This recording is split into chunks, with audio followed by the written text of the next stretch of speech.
Hello,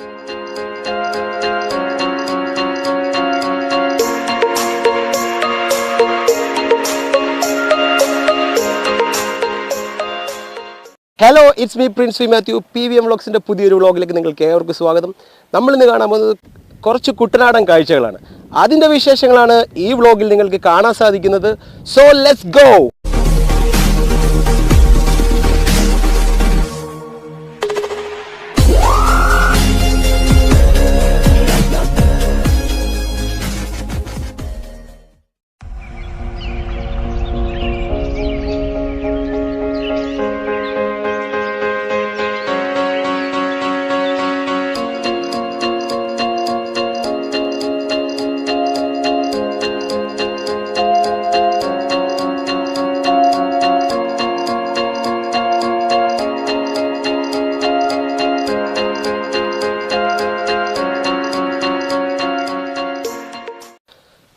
കേരളത്തിൽ പ്രളയം വന്നപ്പോൾ ഏറ്റവും കൂടുതൽ ബാധിച്ചൊരു പ്രദേശമാണ് കുട്ടനാട്. എന്നാൽ ഞാനിവിടെ വന്നപ്പോൾ അതിൻ്റെ യാതൊരു വിധമായുള്ള പ്രശ്നങ്ങളും നമുക്കിവിടെ കാണാൻ സാധിക്കുന്നില്ല. കാരണം മാർച്ച് ഏപ്രിൽ മാസത്തിൽ ഇവിടെ വിളവെടുപ്പാണ്. വിളവെടുപ്പ് ഇവിടെ പലയിടങ്ങളിലായിട്ട് നടക്കുന്നു. വിളവെടുപ്പിൻ്റെ വിശേഷങ്ങളും ഇവിടുത്തെ പുതിയ തരത്തിലുള്ള കൃഷി രീതികളും എല്ലാം ഈ വ്ളോഗിൽ നമ്മൾ ഇൻക്ലൂഡ് ചെയ്തിട്ടുണ്ട്.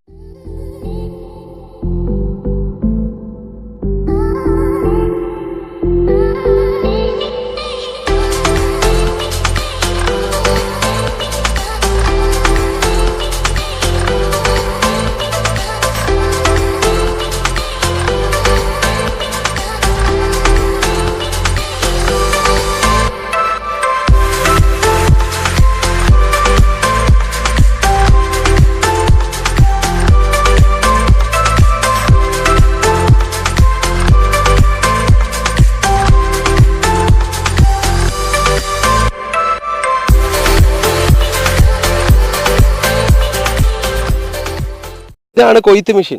ഇത് തമിഴ്നാട്ടിൽ നിന്നാണ് വരുന്നത്. ഇതിൻ്റെ പ്രത്യേകത എന്ന് പറഞ്ഞാൽ ഈ ഫ്രണ്ടിൽ കാണുന്ന ബ്ലേഡുകൾ ഈ നെല്ലിനെ ചെത്തി ഇതിനകത്ത് കയറ്റി ഈ ഒരു കമ്പാർട്ട്മെൻറ്റ് വഴി അകത്ത് ചെന്ന് ഇതിനകത്തൊരു ബ്ലോവറുണ്ട്. അതൊരു ബ്ലോവർ വഴി നെല്ല് സെപ്പറേറ്റ് ആകും. നെല്ല് സെപ്പറേറ്റായി ആ മേളിൽ കാണുന്ന അതിനകത്ത് തന്നെ വീഴും. മാത്രമല്ല ഈ കച്ചിയായിട്ട് വരുന്നത്, ഇതിൻ്റെ വേസ്റ്റായിട്ട് വരുന്നത് സൈഡിൽ രണ്ട് സൈഡുണ്ട്. സൈഡിൽ കൂടെയും ബാക്കിലൂടെയും അതിൻ്റെ വേസ്റ്റായിട്ട് ഈ കണ്ടത്തിൽ തന്നെ തള്ളും. ഈ കാണുന്ന ഈ എക്സ്റ്റൻഷൻ വഴിയാണ് ഇതിനകത്ത് സംഭരിക്കുന്ന നെല്ല് വെളിയിലോട്ട് തള്ളുന്നത്.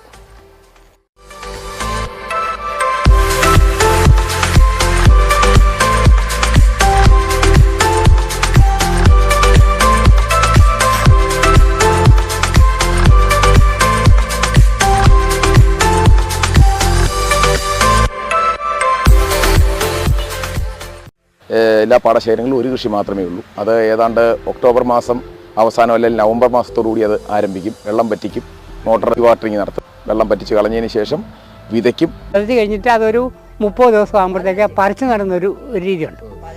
പറിച്ച് നട്ടതിന് ശേഷം 2 തവണ വളം ഉപയോഗിക്കേണ്ടി വരും. ആദ്യത്തെ ഒരു വളം 15 കൊടുക്കും.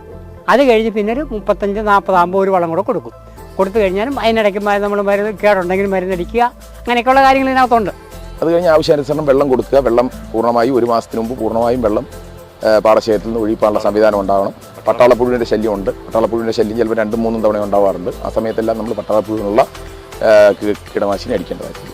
കൊയ്യാൻ പാകമായി കഴിഞ്ഞാൽ ഉടനെ മിഷനാണ് കൊയ്യുന്നത്. മിഷൻ വന്നു കഴിഞ്ഞാൽ ഒരു ഏക്കറിൽ ഒരു 35-36 കിൻഡൽ നെല്ലൊക്കെ ഒരേക്കറിൽ വരും. ഇപ്പോൾ ഞങ്ങൾ ഉപയോഗിക്കുന്ന ഈ കൊയ്ത്ത് മെഷീനൊക്കെ തമിഴ്നാട്ടിലെ ഡ്രൈ ലാൻഡിൽ, ഇത് വെറ്റ് ലാൻഡാണ്, തീർത്ത് ഉണങ്ങിക്കിടക്കുന്ന പാടശേഖരങ്ങളിൽ ഗോതമ്പ് വയലുകളിലും ഒക്കെ കൊയ്യേണ്ട മെഷീൻ ഇപ്പോൾ ഇവിടെ കൊണ്ടുവന്ന് 1800 രൂപ ഒരേക്കറിന് കൊടുത്താണ് ഞങ്ങൾ കൊയ്യുന്നത്. 800-850 ഉണ്ട്. ഇടനിലക്കാർ കമ്മീഷൻ മാറ്റും. അപ്പോൾ കുട്ടനാടിൻ്റെ പരിസ്ഥിതിക്ക് അനുകൂലമായ, നമ്മുടെ ഭൂപ്രദേശത്തിൻ്റെ പരിസ്ഥിതിക്ക് അനുകൂലമായ യന്ത്രങ്ങളുടെ സഹായത്തോടുകൂടി ഈ കൃഷി കൂടുതൽ ലാഭകരമാക്കുവാൻ സാധിക്കും എന്നാണ്, അതിനുവേണ്ടിയുള്ള പരിശ്രമത്തിൽ ഏർപ്പെടണമെന്നാണ് പുതുതലമുറയോട് പറയുവാനുള്ളത്. കാർഷിക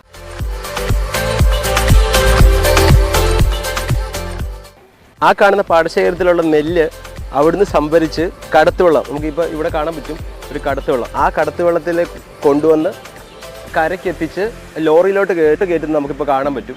വണ്ടിയോ ഒന്നും പോകാൻ സാധിക്കത്തില്ല. അതുകൊണ്ട് കടത്തുവെള്ളം, ഇതാണ് കടത്തുവെള്ളം. എനിക്ക് നല്ല രീതിയിൽ വെയിറ്റ് താങ്ങുന്ന ഒരു വള്ളമാണിത്, വലിയൊരു വള്ളമാണ്. അതിൽ ഇന്ന് ലോഡിങ് തൊഴിലാളികൾ ലോറിയിലോട്ട് കയറ്റുന്നത് നമുക്കിപ്പം കാണാൻ പറ്റും.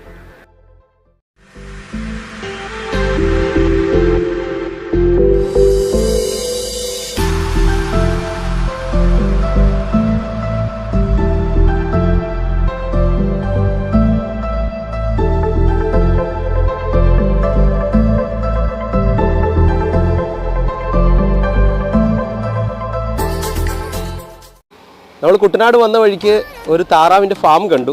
കുട്ടനാടുകാർക്ക് നെൽകൃഷി എത്രത്തോളം പ്രാധാന്യമുണ്ടോ അതുപോലെ തന്നെ അവർ ഏറ്റവും കൂടുതൽ ഏറ്റെടുത്ത് നടത്തുന്ന ഒരു സംഭവമാണ് താറാവിൻ്റെ കൃഷി. നമ്മളൊരു ഫാമിലേക്ക് ഇപ്പോൾ പോയിക്കൊണ്ടിരിക്കുക, താറാവിൻ്റെ ഒരു ഫാം. ഓക്കെ,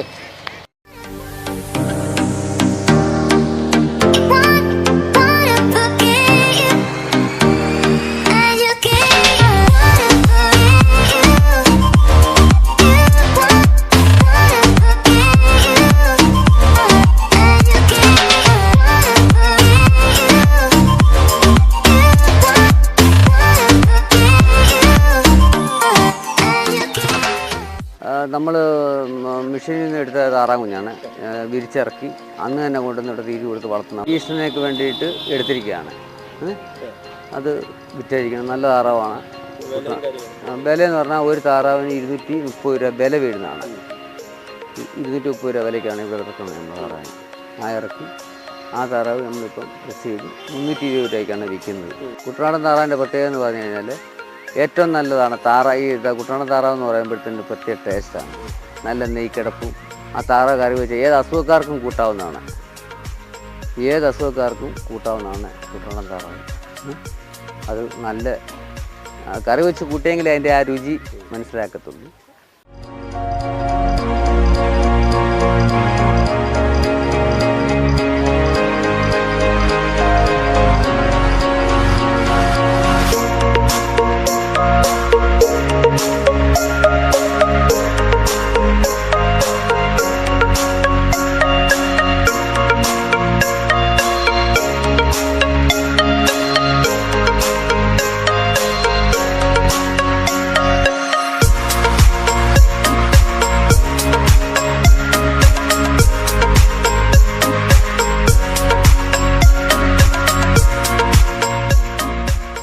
നമ്മൾ കുട്ടനാടൻ കാഴ്ചകളെല്ലാം കണ്ട് തിരിച്ചു പോകുന്ന വഴിക്കാണ് ഒരു ചേട്ടൻ നിന്ന് നല്ല വീശി മീൻ പിടിക്കുന്നുണ്ട്.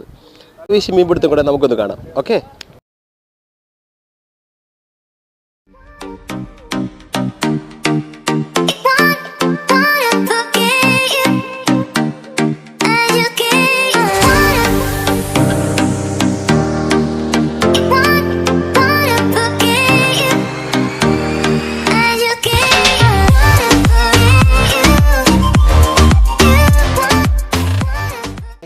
ഫ്രഷായിട്ട് പിടിച്ച മീന.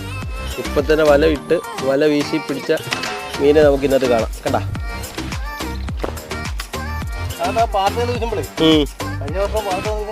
ഇതാണ് ഇവിടെ പിടിച്ച മീൻ. ഇതിന്റെ പേര് എന്തായിരുന്നു ചേട്ടാ? വയമ്പെന്നാണ്. കണ്ടാ, പെട്ടക്കുന്നത് വയമ്പ്. അങ്ങനെ നമ്മൾ ഈ വ്ളോഗിലൂടെ നാട്ടിലെ കൃഷിയും വിളവെടുപ്പ് വിശേഷങ്ങളും കണ്ടു. ഈ വീഡിയോ നിങ്ങൾക്ക് എല്ലാവർക്കും ഇഷ്ടമായെന്ന് വിചാരിക്കുന്നു. തുടർന്ന് നല്ല നല്ല വീഡിയോസുമായി PVM വ്ളോഗ്സിൽ ഒരു വീഡിയോ ആയി കാണുന്നവരേക്കും ബൈ.